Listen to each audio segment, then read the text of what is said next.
क्या आप जानते हो कि एस्ट्रल ट्रेवल करना हर इंसान के लिए बहुत ही कॉमन सी बात है, जिसका हमें शायद पता भी ना हो, लेकिन ये वाकई बहुत ही आसान सा काम है, क्योंकि हर इंसान के पास एक सोल है और हर सोल का यह गुण होता है कि वह अपने बेस पर इस काम को करती है। इसलिए आपने भी इसको जाने अनजाने ही कई बार किया होता है, लेकिन अब आप यही सोच रहे होंगे कि कैसे ये इतना आसान काम है और कब हमने इसको किया है। तो इसका सीधा सा जवाब तो यही है कि आप इसको जनरली तौर पर करते ही रहते हो। जैसे अगर आपसे पूछा जाए कि क्या आपके पास अपनी लाइफ के लिए अगले 1 या 2 सालों के लिए कोई प्लान है, और अगर आपका जवाब हाँ है तो आपने भी एस्ट्रल ट्रेवल की है, क्योंकि आपने अगर अपनी लाइफ के गोल किसी चीज से इंस्पायर होकर बनाए हैं तो आपने पक्का इसको किया है। लेकिन अगर आपने मजबूरी में अपने गोल सेट किए हैं तो फिर इसको करने की बात करना थोड़ा मुश्किल है। लेकिन अगर आपने इस तरह से एस्ट्रल ट्रेवल नहीं की है तो फिर आपने अपने सपनों के जरिए एस्ट्रल ट्रेवल की होती है, जिसमें आपकी चेतना आपको बहुत से सपने दिखाती है, जिनमें से कुछ तो आपके लिए बिल्कुल ही अजीब से होते हैं और कुछ बिल्कुल सीधे तौर पर ही सपने आपको दिखाए जाते हैं।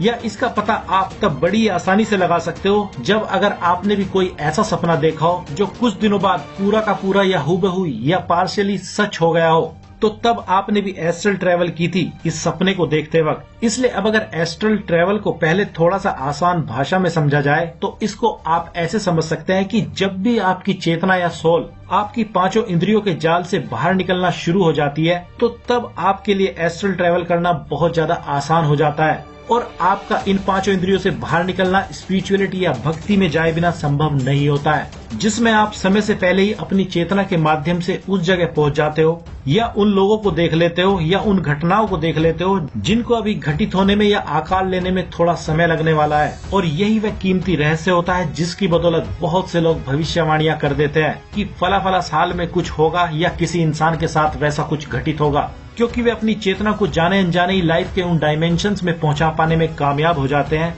जहां से किसी चीज की शुरुआत होती है। क्योंकि आप मानो या ना मानो, चीजों की शुरुआत इन 3 डायमेंशंस में नहीं होती है जिनको हम अपनी दुनिया में अपनी इन फिजिकल आईज के जरिए देखते हैं या अपनी दूसरी इंद्रियों के जरिए महसूस करते हैं, बल्कि किसी भी चीज की शुरुआत इससे भी ऊपर वाले डायमेंशंस में होती है। जबकि इन 3 डायमेंशंस में हमें चीजें तब दिखाई देती हैं जब वे पूरी तरह से आकार ले चुकी होती है या वे आकार ले रही होती है। इसलिए अब अगर एस्ट्रल ट्रेवल को करने के सबसे बड़े फायदे की बात करें तो यह ट्रेवल घंटे के टाइम को पीछे छोड़ने का साइंस है, क्योंकि चौथा डायमेंशन अगर टाइम मान लिया जाए तो यह ट्रेवल 5वें या 6ठे डायमेंशन में पहुंचने का साइंस है, जहां से चीजों की शुरुआत होती है और यहीं से किसी भी चीज का पूरा ब्लूप्रिंट तैयार किया जाता है या होता है, जिसका पहला प्रयोग आप अपने शरीर पर किसी भी बीमारी को सही करने के लिए करके देख सकते हैं। जैसे माना कि आपके शरीर में कोई बीमारी है और आप उससे पीछा छुड़ाना चाहते हैं, और ऑब्वियस सी बात है कौन इंसान ऐसा नहीं करना चाहेगा, लेकिन ऐसा करने के लिए उसको खुद भी इस यूनिवर्स के 5वें या 6ठे डायमेंशन में जाना होगा और अपने आप को पूरी तरह से उस कंडीशन में देखना होगा जिस कंडीशन में वह अपने शरीर को ले जाना चाहता है। और अगर वह ऐसा कर पाया तो वह कुछ ही दिनों में पाएगा कि उसके शरीर पर वैसे ही प्रभाव दिखने लगे हैं जैसा कि उसने अपने आप को इन ऊपर वाले डायमेंशंस में महसूस किया था और देखा था, जो उसने जानबूझकर अपने शरीर के लिए वह ब्लूप्रिंट बनाया था। लेकिन उससे पहले आपको अपने दिमाग को पूरी तरह से शांत करना होगा और पूरी तरह से पॉजिटिव करना होगा और उसको विचारों से पूरी तरह से खाली करना सीखना होगा। और वो इसलिए जरूरी है क्योंकि जिस तरह की एस्ट्रल ट्रेवल आप अभी अपने सूक्ष्म शरीर के जरिए जाने अनजाने कर रहे हो, वे ही आपकी मुसीबतें बनी है। इसलिए सबसे पहले आपको इनको चेंज करने के लिए कुछ करना होगा। और अब अगर इनको चेंज करने की बात करें तो इसके 2 तरीके आपके पास हैं, जिसमें से अगर पहले तरीके की बात करें तो आपको अपने दिमाग पर और दिमाग को मैसेज पहुंचाने वाली सेंसेस को कंट्रोल करना होता है, जिसमें जैसे जो भी आपको अभी महसूस हो रहा हो आपको उसको पूरी तरह से बदलकर महसूस करने की जरूरत होती है। लेकिन ऐसा महसूस करने के लिए आपका कॉन्शियस माइंड इसमें पूरी तरह से रुकावट डालता है। जैसे आप अगर गर्मी के मौसम में यह महसूस करना चाहो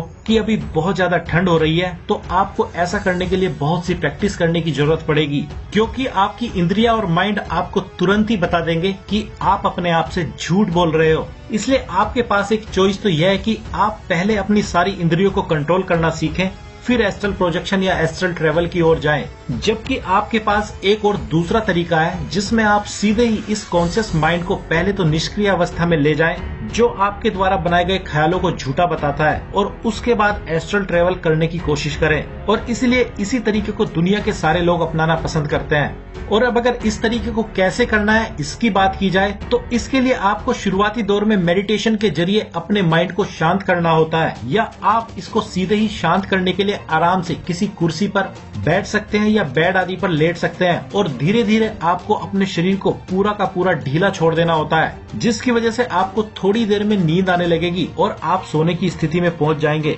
लेकिन आपको अपने आप को एस्ट्रल ट्रेवल करने के लिए पूरी तरह से सजग भी रहना होता है। इसलिए आपको अपने शरीर को तो सोने देना होता है मगर खुद नहीं सोना होता है। हालांकि कुछ दिनों तक तो आप शुरुआत में अपनी बॉडी के सोने के साथ ही सो जाओगे, लेकिन इसमें घबराने वाली कोई भी बात नहीं है, क्योंकि धीरे धीरे ही कुछ दिनों में आप अपनी बॉडी को तो सोने दोगे मगर आप फिर भी जागे रहोगे। और यही वक्त होता है जब आपको एस्ट्रल ट्रेवल करनी होती है, जिसमें आपको इसकी शुरुआत उन जगहों या लोगों से ही करनी है जिनको आप पहले से ही जानते हैं, और इनसे ही कोई बात करनी होती है या चुपचाप उनको कुछ करते हुए देखना होता है। तभी कुछ दिनों या महीनों के बाद आप उस सिचुएशन में आ पाओगे जब आप पूरी तरह से जागे भी होंगे मगर आपकी चेतना किसी भी ऊपर वाले डायमेंशन से कनेक्ट हो जाएगी और आपको आपकी खुद की या किसी दूसरे की भी मुसीबत का हल या कारण बड़ी आसानी से बता देगी, या आपको पता चल जाएगा, या आप कुछ ऐसा देख सुन या महसूस कर पाओगे जो इस दुनिया के कुछ ही प्रतिशत लोग महसूस कर पाते हैं। या कभी कभी तो कुछ लोग ऐसा भी कर पाने में कामयाब हो जाते हैं जो आज से पहले किसी ने कुछ किया ही नहीं होता है, और उसी को हम उसका आविष्कार कहते हैं। वैसे दुनिया के सबसे कीमती लोग जैसे साइंटिस्ट और ऑथर इस एस्ट्रल ट्रेवल को करना बखूबी जानते थे और आज भी जानते हैं।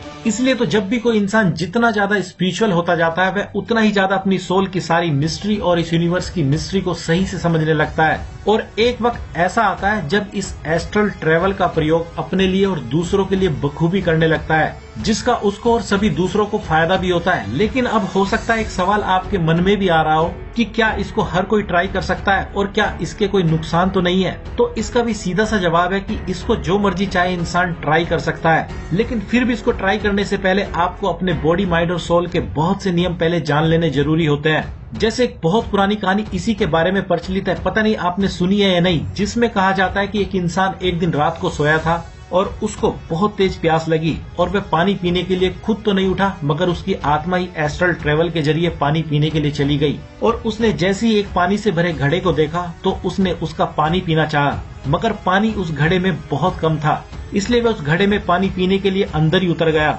मगर इसी बीच कोई और वहां आया और उसने उस पानी वाले घड़े का ढक्कन दोबारा से उसके ऊपर यह सोच कर रख दिया कि कहीं इस घड़े में कोई कीड़ा आदि न गिर जाए। और इसी बीच उस इंसान की आत्मा उसी घड़े के अंदर बंद रह गई, और जिस इंसान की वह आत्मा थी वह नींद से नहीं उठ पाया और मर गया। और वह कई घंटों तक मरा ही रहा क्योंकि उसकी आत्मा उस घड़े में ही बंद रह गई थी। और जब किसी ने फिर से उस घड़े का ढक्कन हटाया तो वह इंसान फिर से जिंदा हो गया। अब जिसने भी इस कीमती कहानी को सुना उसने इससे बस यही मतलब लगाया कि हमें जब प्यास लगी हो तो पानी रात में ही उठकर पी जरूर लेना चाहिए, या हमें सोने से पहले पानी पीकर ही सोना चाहिए, क्योंकि क्या पता कब किसके साथ भी ऐसा ही घटित हो जाए। वैसे ऐसा होने के चांस ना के बराबर है, क्योंकि इस तरह की कहानियां केवल कुछ कीमती सीख लोगों को देने के लिए इजाद की जाती है। इसलिए यह कहानी इससे भी बड़ा मीनिंग अपने साथ लेकर चलती है, जो सबसे बड़ी यही सीख देती है कि पहली बात तो यह कि आपको इसको तब बिल्कुल भी ट्राई नहीं करना चाहिए जब आपका मूड बिल्कुल भी अच्छा ना हो, क्योंकि जब भी किसी का मूड खराब होता है तो वह उस समय पूरी तरह से कुछ न कुछ नेगेटिव चीजें ही सोच रहा होता है और उसका ध्यान बहुत सी कमियों की ओर लगा होता है जो उसको अभी के टाइम में चाहिए होती है। जैसे इस इंसान को पानी की प्यास थी, वैसे ही किसी भी इंसान को किसी भी दूसरी चीज की प्यास या चाहत हो सकती है जो उसको उसकी एस्ट्रल ट्रेवल में वहां ले जा सकती है जहां उसको नहीं जाना चाहिए था। इसलिए सबसे पहले आप यह बात याद रखें, अगर आप अपनी एस्ट्रल ट्रेवल को अगर जानबूझकर करना चाहते हैं तो आपको इसको करने से पहले ही एक बार पूरा दिमाग में दोहरा लेना चाहिए, उसके बाद इसको ट्राई कर सकते हैं। उसके बाद आपको किसी भी तरह की कोई भी प्रॉब्लम नहीं होगी, क्योंकि तब आप इसको खुद ही जानते होंगे कि आप क्या कर रहे हो। और अगर आप स्पिरिचुअल लाइफ को जीते हैं तो एक टाइम बाद यह खुद पे खुद ही आपके साथ होने लगती है, और उस टाइम आपकी सोल पावर में होने के कारण खुद ही सब कुछ जानती है कि आपके लिए क्या अच्छा है और उसके लिए क्या अच्छा है। उस टाइम आपको इसको करने के लिए किसी खास तरह के आयोजनों को भी करने की जरूरत नहीं होती है, क्योंकि आपकी चेतना खुद ही उन डायमेंशन से दिन में भी कई बार कनेक्ट होने लगती है, जिसमें आपके लिए बहुत से गिफ्ट्स और खूबसूरत आश्चर्य आपका इंतजार कर रहे होते हैं। और यही वह टाइम होता है जब आप अपने लिए उन ऊपर के डायमेंशंस में वो ब्लूप्रिंट तैयार करते हैं, जिनकी बदौलत लॉ ऑफ अट्रैक्शन जैसे नियम काम करते हैं। तो आज शायद आप बहुत कुछ इस एस्ट्रल ट्रेवल के बारे में जान ही गए होंगे। अब हो सकता है कि आपके मन में इससे रिलेटेड बहुत से सवाल हो, तो आप कमेंट्स के जरिए पूछ सकते हैं और हम उनके जवाब किसी वीडियो के जरिए देने की कोशिश करेंगे। और अगर आपने भी इसको कभी ट्राई किया है तो आपके कैसे एक्सपीरियंस रहे हैं आप सभी के साथ शेयर कर सकते हैं। तो आज की इस वीडियो में इतना ही और हम आपसे जल्दी मिलते हैं एक सबसे कीमती इन्फॉर्मेशन से भरी वीडियो के साथ। तब तक अपना ख्याल रखिए, यूं ही मुस्कुराते रहिए। धन्यवाद।